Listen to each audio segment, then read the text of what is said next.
ፓይለቱን በህይወት ለማዳን በኢራንና በአሜሪካ ኃይሎች የተደረገው አስገራሚ ግብግብ የዓለም መነጋገሪያ ሆኗል። ተጨማሪ የአሜሪካን ጀቶች ተከስክሷል፣ የሰው ህይወትም ተከፍሏል። ይህ ሁሉ የሆነው በኢራን ግዛት የወደቀውን የአሜሪካን ፓይለት በህይወት ለመታደግ ነው። አሜሪካ እጅግ ውድ የሆነውን የሚሳኤል መሳሪያ ወደ መካከለኛው ምስራቅ እያጓጓዘች ነው። ይህም የጦርነቱን አስከፊ ደረጃ ላይ መድረስ የሚያሳይ ነው እየተባለ ነው። በተጨማሪም አሜሪካ ዜጎቿ ከሊባኖስ ፈጥነው እንዲወጡ አዛለች። አሜሪካ ይህንን ሁሉ እርምጃ የምትወስደው ምን አስባ ይሆን? የብዙዎች ጥያቄ ሆኗል። ቀጣዮቹ 24 ሰዓታት አስፈሪና በጉጉት የሚጠበቁ ናቸው። ምክንያቱም አሜሪካ ኢራንን በ48 ሰዓታት ውስጥ ለድርድር ካልተቀመጠች ይለይልሻል ስትል አስጠንቅቃት ነበርና ኢራን ለድርድር ካልተቀመጠች ምን ይፈጠር ይሆን? ሰኞ ቀን እጅግ አስጨናቂና የዓለምን ትኩረት እንዲስብ ሆኗል። ጤና ይስጥልን። ከአቤል ሚዲያ መረጃዎቹን በዝርዝር እንመለከታለን።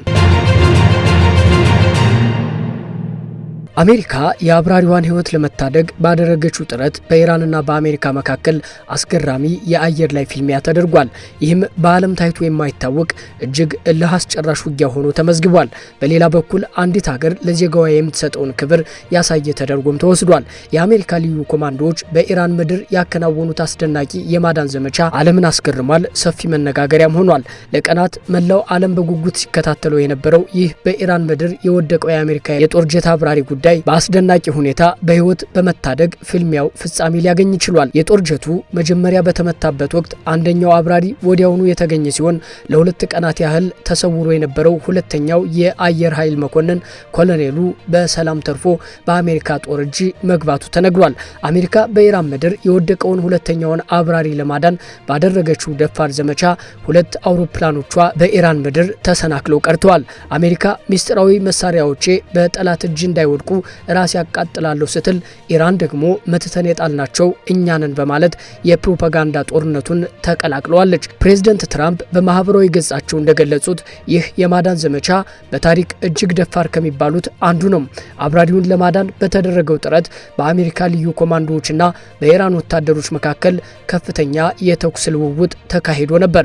አብራሪው በተራራማ ቦታዎች ውስጥ ተደብቆ እንደነበረም ታውቋል። የዳነው መኮንን ቀላል የአካል ጉዳት ቢደርስበትም በአሁኑ ሰዓት በጥሩ ጤንነት ላይ እንደሚገኝና የሕክምና እርዳታ እያገኘ መሆኑ ተገልጿል። አሜሪካ የአብራሪውን ቦታ ለማግኘትና የኢራን ጦርን ለማሳሳት የተለያየ የተንኮል መረጃዎችን ስትሰጥ እንደነበረም ተዘግቧል። ይህ ክስተት በአሜሪካና በኢራን መካከል ያለውን ውጥረት ይበልጥ ያባባሰ ሆኖ ተመዝግቧል። በመሆኑም አሜሪካ ኢራን ውስጥ ተዋጊ ጀት ሲያበር የተመታውን አብራሪዋን መታደጓ ዓለምን እያስገረመ ነው። አርብ ዕለት በደቡባዊ ኢራን ተመትቶ የወደቀውን የአሜሪካ ተዋጊ ጀት ውስጥ የነበረው የአየር ኃይል አባል መገኘቱን ፕሬዝዳንት ዶናልድ ትራምፕ ማሳወቃቸውን ተከትሎ የዓለም ሚዲያዎች ሁሉ ሰፊ ሽፋን እየሰጡት ይገኛሉ። የአሜሪካ F-15E ስትራይክ ኤግል ተዋጊ ጀት ኢራን ግዛት ውስጥ ከተመታ በኋላ ሁለቱም ሀገራት አብራሪዎቹን ሲያድኑ ነበር። አሜሪካ በዚያው ቀን አንዱን አብራሪ መታደግ የቻለች ሲሆን ሁለተኛውን የአየር ኃይል አባል ለማዳን በጠላት ግዛት ውስጥ አደገኛ የፍለጋ ዘመቻ ስታከናውን ነበር። ፕሬዝዳንት ትራምፕ በትሩዝ ሶሻል ማህበራዊ ሚዲያ ገጻቸው ባሰፈሩ ጽሁፍ አግኝተነዋል ሲሉ ሁለተኛውን አብራሪ መታደግ መቻሉን አስታውቀዋል። ጠፍቶ የነበረው የአየር ኃይል ባልደረባ ጉዳት ቢደርስበትም በጥሩ ሁኔታ ላይ እንደሚገኝ ገልጸዋል። ላለፉት በርካታ ሰዓታት የአሜሪካ ሰራዊት ከአሜሪካ ታሪክ ውስጥ እጅግ ድፍረት የተሞላበትን የፍለጋና የማዳን ዘመቻ አካሂደዋል ብለዋል። የጠፋው የአየር ኃይል አባል እጅግ የተከበረ ኮሎኔል ሲሉ የገለጹት ትራምፕ በኢራን አደገኛ ተራሮች ውስጥ ከጠላት መስመር ጀርባ ሆኖ በጠላቶቻችን እየታደነ ነበር ብለዋል። ይሁን እንጂ የአሜሪካ ኃይሎች በቀን ለ24 ሰዓታት ያለበትን ቦታ ሲከታተሉ እንደነበር ጠቅሰዋል። ጉዳት ደርሶበታል፣ ነገር ግን ደህና ይሆናልም ብለዋል። ትራምፕ በዚህ ልጥፋቸው እስካሁን ድረስ ከአስተዳደራቸው ይፋዊ ማረጋገጫ ስላልተሰጠበት የመጀመሪያው አብራሪ አንስተዋል። የመጀመሪያውን ጀግና አብራሪ መታደግ ስለመቻሉ ማረጋገጫ ያልተሰጠው ሁለተኛውን የመታደግ ዘመቻ እንዳያበላሽ በሚል እንደሆነ አስረድተዋል። የጠላት መስመር ውስጥ የነበረውን አሜሪካዊ ወታደር ለመታደግ በርካታ አውሮፕላኖች ተሰማርተው እንደነበረም ተናግረዋል። አሜሪካ መታደግ የቻለችው አብራሪዋ በኢራን ባለስልጣናትም ፍለጋ ሲካሄድበት ነበር። የኢራን ጦር አሜሪካዊውን ወታደር ለያዘ ሰው $66,000 በላይ ሽልማት ማዘጋጀቱን አስታውቆ ነበር። ማህበራዊ ሚዲያ ላይ የተለቀቁ ቪዲዮዎችም በመቶዎች የሚቆጠሩ ኢራናውያን በደቡብ ምዕራባዊ ኢራን ወደሚገኘው ተራራማ ቦታ ሲያመሩ ሲመሩ እንደነበር አሳይተዋል።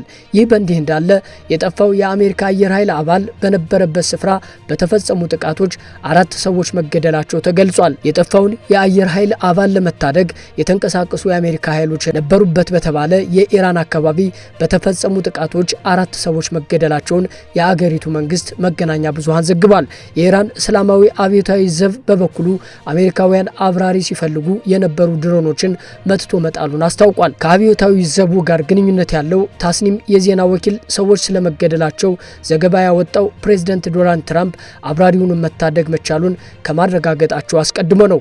በዘገባው ላይ የተጠቀሱት የአካባቢው ባለስልጣን በተራራማው የኢራን ግዛት ውስጥ በተፈጸሙ ጥቃቶች ቢያንስ 3 ሰዎች ተገድለዋል።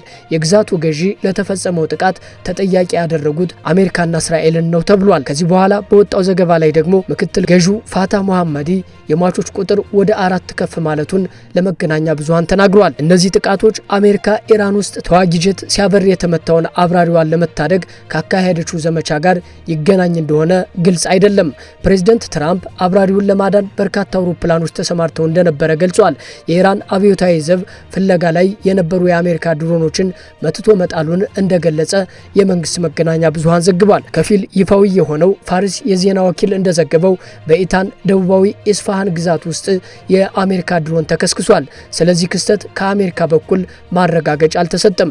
ከፓይሌቱ ዜና ስንወጣ አሜሪካ ዜጎቿን በአስቸኳይ ሊባኖስን ለቀው እንዲወጡ ማዘዟን ሚዲያዎች ዘግበዋል። በመካከለኛው ምስራቅ ያለው የጸጥታ ሁኔታ እጅግ አሳሳቢ ደረጃ ላይ መድረሱን ተከትሎ የአሜሪካ መንግስት በሊባኖስ የሚገኙ ዜጎቹ ያለምንም መዘግየት አገሪቱን ለቀው እንዲወጡ ጥብቅ ማስጠንቀቂያ አስተላልፏል።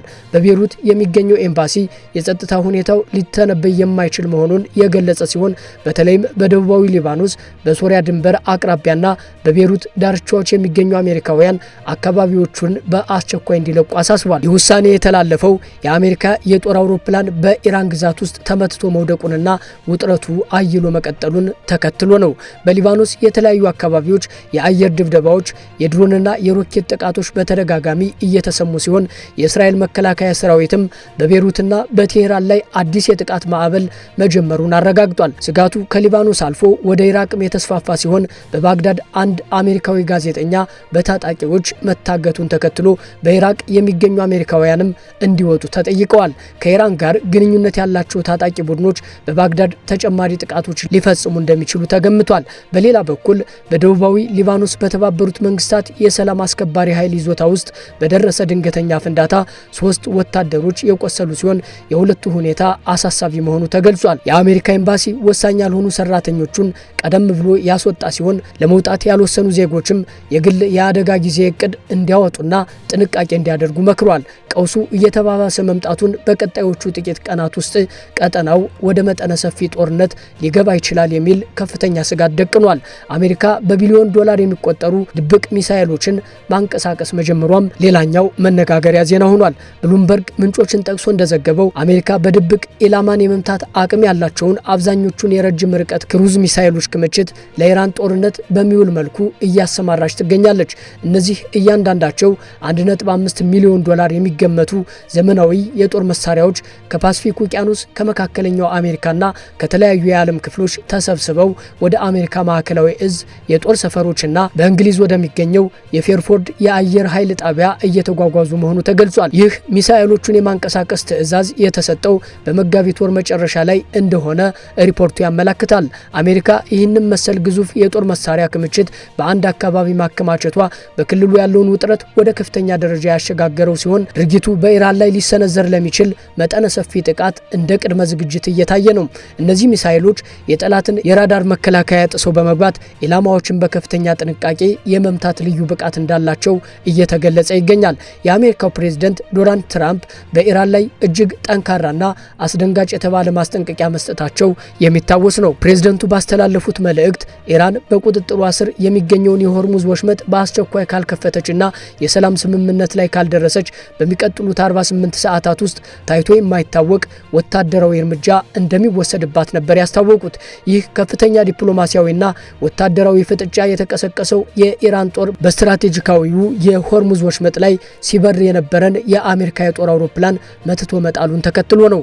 ኢራን አውሮፕላኑ የአየር ክልሌን ጥሷል የሚል ክስ ብታቀርብም ዋሽንግተን ግን ድርጊቱን ቀጥተኛ የጦርነት ትንኮሳ በማለት ፈርጃለች። ፕሬዝዳንት ትራምፕ በማህበራዊ ሚዲያ ገጻቸው ባስተላለፉት መልእክት ኢራን ወዲያውኑ ወሽመጡን ከፍታ ወደ ድርድር ጠረጴዛ ካልመጣች በ48 ሰዓታት ውስጥ ሲኦል ይወርድባታል በማለት ማስጠንቀቃቸው የሚታወስ ነው። ፕሬዝዳንቱ የሰጡት ማስጠንቀቂያ 48 ሰዓት የሚሞላው ሰኞ ቀን ነው። የአሜሪካን ማስጠንቀቂያ ችላ ብላ ኢራን ለድርድር ካልተቀመጠች አሜሪካ ምን አይነት እርምጃ ትወስድ ይሆን? ዓለምን ያስጨነቀና በጉጉት የሚጠበቅ አድርጎታል። ከአቤል ሚዲያ ጥሩ ጊዜ ተመኘን። ሰላም።